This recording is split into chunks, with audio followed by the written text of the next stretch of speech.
Thanks, everybody. Thank you. Welcome to Build. I'm your host, Ricky Camilleri. She is one of the funniest comics out there, and after her and her wife, Rhea Butcher's show, Take My Wife, seemed like it was lost forever with its platform Seeso, fear not, STARZ has picked it up and given it new life. Let's take a look at Cameron Esposito in Take My Wife, now on STARZ. But Cameron likes to keep it real clean. No things. To the point, nothing. Sparse. Think The Apartment in American Psycho. Actually, that's like a little bit too much stuff. What? Yeah, it's over-decorated. Wow. Yeah. So it's The Apartment that bothers you about that reference? Well, I mean, I think he's like not a good dude, you know? I mean, I have some problems with his lifestyle choices, and I think he's like kind of barking up the wrong tree in terms of personality, but I like his aesthetic. Wow, still The Apartment and not so much the murder part of that. No, you shouldn't murder people if you have that much white in your interior design scheme. Please, Cameron Esposito. Hey. Thank you. I love this show. Congratulations, bringing it back. That must feel great. Yeah, we're really excited about it. You know, this was really fans actually. So like, thanks to you. I'm sure you did this. No, this tweeted nonstop. I set up new Twitter accounts. I created other. Those fans. were all you. You have all so me. many. You have access to so many different photos of different people's faces. My wife fan. Yeah. 2, no, that's 3, what they're all 4. called. Yeah, exactly. It's just. But no, this was a fan movement to get the show picked up by STARZ, and we're super grateful. My wife Rhea and I, who is in the show, you might have just seen Rhea, who's in the show and also co-created the show with me. We're really stoked. Is there a plan to produce more? I don't know how. Fans, you tell me. Do I have to create more fake Twitter accounts? accounts? I need more fake Twitter accounts. No, I need you to go on your real Twitter accounts. I mean, here's the thing. Rhea and I both have other great things that we're working on and that we've been working on since. So who knows? But it really is on the level of engagement, you know, that things get. That's true now more than it has been in the past. Because before it was really just like ratings based, and that was kind of it. And this is a whole new system and metrics to figure out what people love. Spoken kind of like a true television creator, where all the fans are like, "Bring it back, we need it." You're like, "I've kind of moved on because my job necessitates me to consistently be producing stuff all the time." That's true, and I mean also, having Seeso go away was a huge moment in just realizing like how little control I have in the world. Hey, this is something maybe other people have experienced in their jobs or just in the world. And so I think you just keep presenting good stuff. You keep up, ideas, and you just realize that it's like not all up to you. It's also why I think a lot of times stand-ups really fall back and hold on to doing stand-up as long as possible. Oh my God, yes, that's a place where we are in control. Yeah. Yeah, stand-up is the best. I would never give that up. I don't know why anybody leaves. It's the best. Never give it up. No, it's the best job. This seems like a good job. You seem to like your job, but I'm okay. But stand-up is the world's best job. There's a great line. Speaking of stand-up, there's a great line in the second season of the show where Rhea says something that she didn't want to engage with a fan because she didn't want to disappoint them, and you respond with like, "Now you know what it's like to be a real stand-up." And I'm not a stand-up, but I related to that in the sense that like when I get off this stage and have conversations with people, I'm wildly awkward and uncomfortable, and it's really only here that I'm able to have like a decent conversation. I mean, you did great in the green room. We talked about your jacket, so I just want to give you that feedback, that I felt like comfortable with you and that you were engaging in great. Well, you brought up Carol, which is a movie that I love, which is one of the things that I can talk, like one of the few things that I can talk about. Well, I'm always going to bring up Carol. Yeah. I mean, that's just like baseline Cameron Esposito people need conversation. to see it. Have you seen Carol by Todd Haynes, everybody? And have you also read the original source material, The Price of Salt, and listened to it on audiobook? This is the level of commitment to the queer community I expect from everybody in the world. Otherwise, you're a bigot. I'm sorry. That's just true. You have to be listening to the audiobook. I've read other Highsmith novels. Yo, wow. Look at you. I can't even name them, so good job. Like, congratulations. Ripley was her thing. Oh, yeah, right. Right, yes. The talented Mr. Yes. What was the question? I don't fucking know. Oh, I think it was about... it was about presenting your best self on presenting stage your best self on and stage. then meeting people afterwards. Yeah.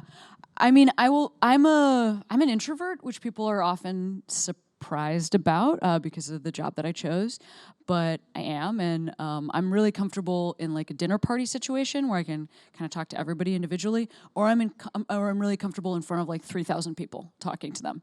But like a party where there's 50 people is a nightmare to me. I hate that Or place. like a group of 7 or 8 that are all out together. That's uncommon. No, I like that. I like that because I'm like, hey, what's up with you? Like I can kind of manage everybody's. But no, like a house party. Like remember when we were both younger people and we went to house parties all the time, you and I?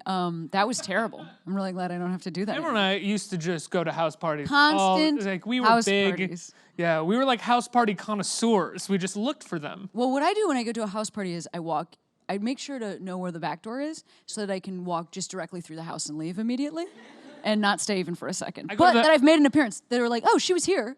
I just saw her. And then I want you to think that you just saw me, but I've left. I go to the bathroom, hide there for about 25, 30 minutes, sweat uncontrollably, Out the window, freak yeah. out. Yeah. And then I leave the bathroom and I go, where'd Cameron go? You went out the back door. No, I And wasn't. was Yeah, it. I ditched you right away. I left you on your own. Wasn't that rude? Well, It's actually sorry. all just a ruse to ditch me. Yeah, Let's go to that's. this I house mean, party. like I'm supposed to feel bad for you, a handsome white man? No, you're on your own at this house party. Let's go to this house party. I know where the back door is. I know where all the back doors are.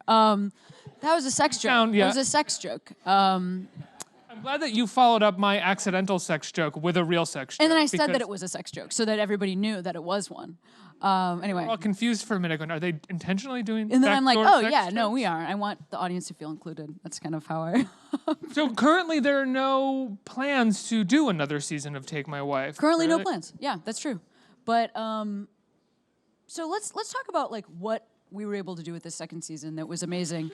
Is our first season we were operating on like a really small, which is the last time that I was here. We were operating on like a really small indie budget, and it was a surprise hit where like Vanity Fair wrote about it and the New York Times wrote about it like 5 times in 4 weeks. We were just like, wait, what? And then for that reason, the second season they doubled our budget, and this was when it was on Seeso. And so we got to like figure out what we wanted to spend our money on. And what we wanted to spend our money on was having the show, both on screen and off screen behind the camera, look like our real lives. So a genuinely diverse cast and crew on all vectors. So like tons of women, non-binary folks, trans folks. A lot of people are queer. We had a 54% out queer cast in season 2.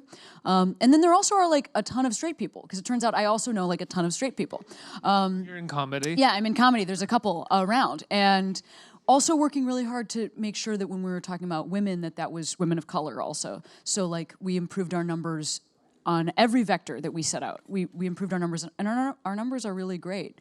And you kind of announced that. We did. You're doing this in the first episode of the season to a degree, where you have this poker this poker game, Yes. and it's almost as if you are announcing what the intention, both off camera and on camera, is going to be for the show the rest of the season. You're very perceptive. That's totally true. We kind of there's a famous scene from the television show Louie that I rewrote as if all of the characters in comedy are not speaking from one unified perspective, but as if there are different people with different perspectives at the table.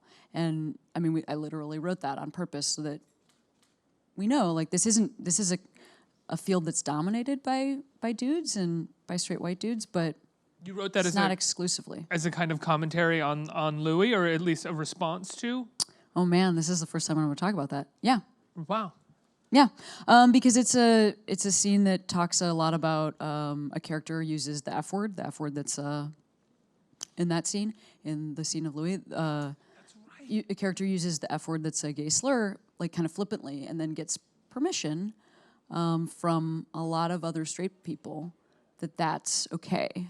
And so I just had it, I like flipped it on its head. So it's a genuinely diverse room where there are queer people at the table, there are people of color, and instead of giving each other permission, they're talking about the things that they've been called. Yeah. And anyway, I'm very smart, and I can't believe what I've done. I love it because I think it's been so long since Louis was kind of like a part of my life. Or something that I watched that I had forgotten about those poker scenes, and it's so smart to do at least a response to them, because it is all white guys for the most part, or just men in those scenes, all having these conversations about what they can and can't say, which are in no way a reflection of who they're actually talking about a lot of the time. Yeah, I think that when we talk about comedy, it's not about telling people what they can't say, but it's just about like continuing the conversation and making sure that the people who are answering the questions aren't all from the same demographic. Because like, yeah, you can say anything you want on stage, and sometimes it will have like reverberation. And I think you just have to be okay with that. And if there's reverberation and it's people asking for you to be better on a certain subject, you can make a choice whether or not you care about that. Yeah. And we were even talking backstage about how, you know, some of that choice should be because you care about other people and you like want to work for social justice, but it can also be that you're making that choice because you want your show to get a good write-up. Like you want folks to think that you're an inclusive show because inclusivity makes money right now.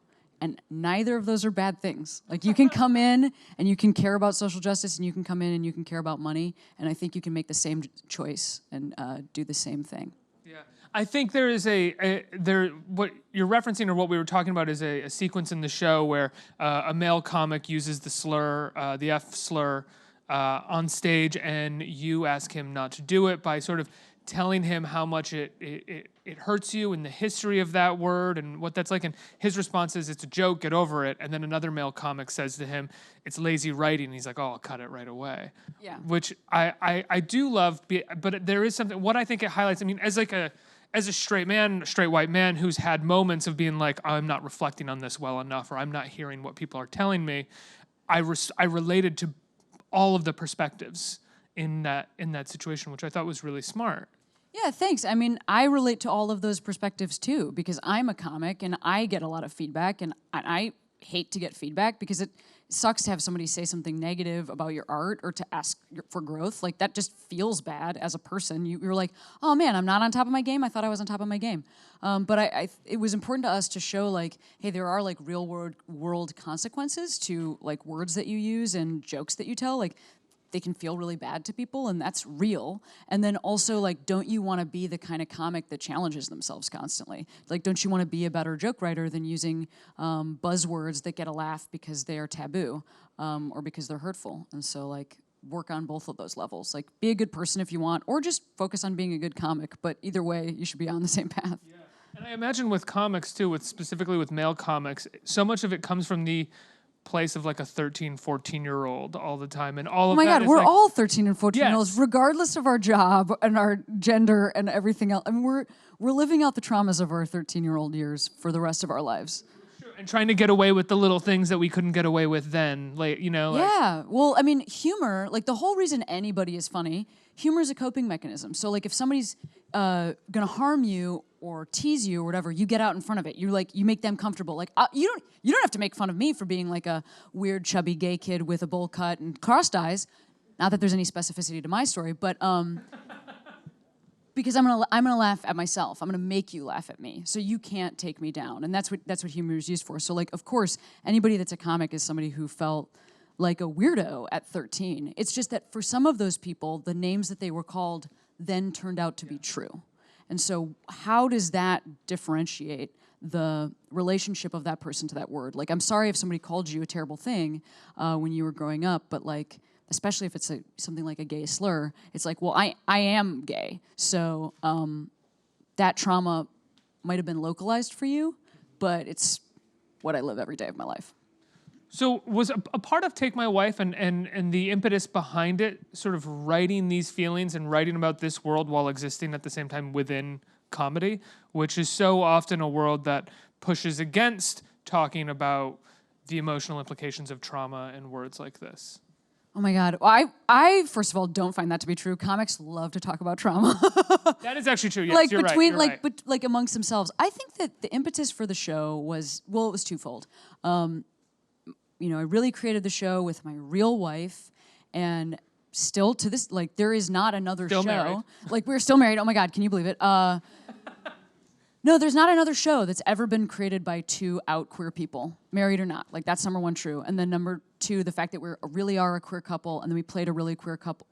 We played a queer couple. Like, we look gay. Like, we look gay in the show. We have gay haircuts. We wear button-downs. We look gay. You both So look cool, though. we Like, well, I mean, gay those are people can not look. I know. I'm sorry. I didn't mean it that mutually way. exclusive. We look gay cool. Yes. I agree. You It's both just, have great style, is what I'm saying. I mean, yes. I feel like we would wear a lot of the same clothes. I like your so style too. I think so too. And like, unfortunately for me, you're more like Rhea's height, so like Rhea can borrow your jackets. And that's a devastating thing to find out about you and your style. I wonder if I could pull. I have a navy suit. I wonder if I could pull that shirt off under a navy suit. You can. You just have to go for it. It's a cool look. I kind of want to try. Yeah. I feel like the only sad thing is that I have like athletic socks. Why did I do that? Look, I'm just a mortal man. But yeah, we wanted to have queer folks on TV behind, like, making the decisions so that it like really was reflective of a queer relationship, and we wanted the actors to be really queer so that you can really see how people look, the haircuts that they have. Also, like, that we have like believable kissing with each other, believable like post-coital moments, that it's not constantly like that lesbianism isn't just like smashing each other against the wall while soaking wet from a shower. Like, when did they even shower? You know, and Talking about disobedience recently. oh no, is that in Disobedience? I will be seeing that. I mean, I love to something watch similar. that. It's just that that's not our only story, and also our only story isn't coming out. Like, coming out stories are overrepresented in television and film, as if like, oh, like we work so hard to come out, and then we come out, and then just like roll credits, like end of our lives. And this Oddly, is like somehow the only thing that straight people or straight creators seem to be able to relate to or understand. I mean, I can tell you why.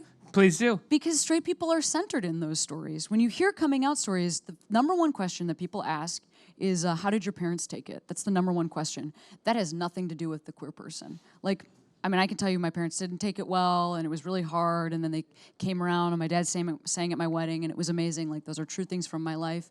But that's not how coming out was for me. That's my dad's story. I mean, for me, coming out was like really freeing and amazing, and I knew myself for the first time, and it was really hard because I had had a really religious upbringing, but it also was amazing to like feel desire and connect with a person and have sexuality in my life and have love. And so like those stories, that's what I want to see a little more of, the stories that are centered around queer people. And the way that we do that is we keep supporting queer creators. So like watching this show does that. It ensures that down the line, those stories continue to be made. And then the decisions we made in hiring, making sure that we gave people experience on screen in the writer's room so that they could get their next job. Those queer folks will then create like a ripple effect as they create their shows, and the representation continues. And so like we're in this amazing moment right now, and you can choose what to do with your disposable income. I spend mine on queer creators. I really do. I mean, I buy music from queer folks. I read queer books. I put my money back into the community because I want to see what our community can do. Wow, what a great speech. I'm going to do that from now on when I give speeches. I'm going to give a speech and then announce that it was a speech afterwards, because that's how you get the applause. You can get away with clearly. so much if you're a comic. You can just tell people when to. Yeah. That was a speech? That was a great Thank speech. you, yeah. Thank you. Yeah.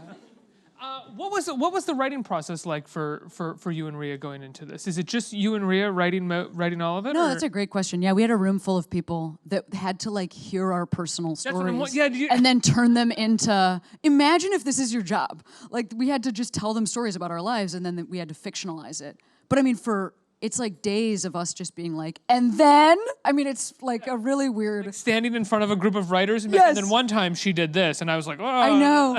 I know. Also, can I tell you, like, one of the funniest things that's ever happened is when we were trying to figure out how to create these characters, the characters of Rhea and Cameron, how they would be similar to us, but then like heightened for television.